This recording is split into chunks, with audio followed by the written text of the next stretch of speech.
Good afternoon, my name is Mark Dos Remedios. I was the fire investigator for the call at 614 May Street. I understand that there is some question as to whether the evidence I collected should be admissible.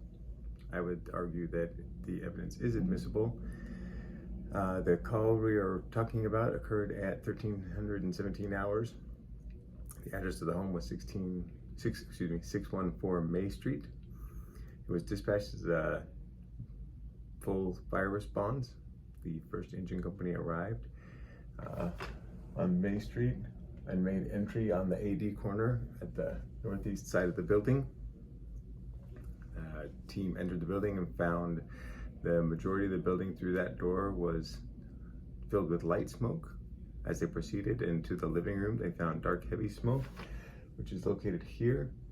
The fire they found was at the television in this corner. Once the fire was under control, the crew was outside, the officer was doing his paperwork, and then another fire came in as the hose was finished reloading approximately 3 blocks away. The crew left the call and responded to the fire 3 blocks away.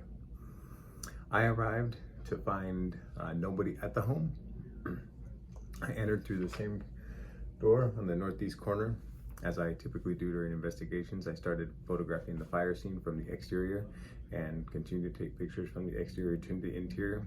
As I mentioned, I entered through the northeast corner door and made my way through the home. I found the seat of the fire behind the television, where I located a melted device behind the television. I collected that device and placed it in evidence. I also found a pour pattern leading from behind the television toward the kitchen. I collected some evidence from there, and I have also entered that in evidence for this potential arson. As in the question as to whether the evidence I gathered is admissible, I believe that exigent circumstances existed where the initial fire investigation had not occurred. The crew had recently left the scene. There was a reasonable amount of time between their departure and my arrival.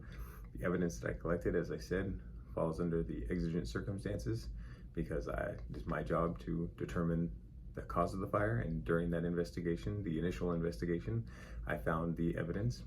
As you can see, this has been demonstrated before in Michigan versus Tyler, where exigent circumstances existed for the collection of evidence without a warrant. As a fire investigator, I have the authority to enter the home to investigate the cause of the fire. The melted device that I collected is a non-fungible device. That means that it cannot be duplicated. It is a physical thing. I have pictures of it at the scene, as well as separated from where I initially found it. I have also taken samples again of the pour pattern, and those samples will be examined to see if an accelerant was involved in the fire. So as I said, the evidence was gathered under exigent circumstances. All of the evidence was photographed and documented. I entered through the same entrance that the attack crews entered, and the evidence collected is, in my professional opinion as a fire investigator, admissible due to the circumstances under which they were gathered.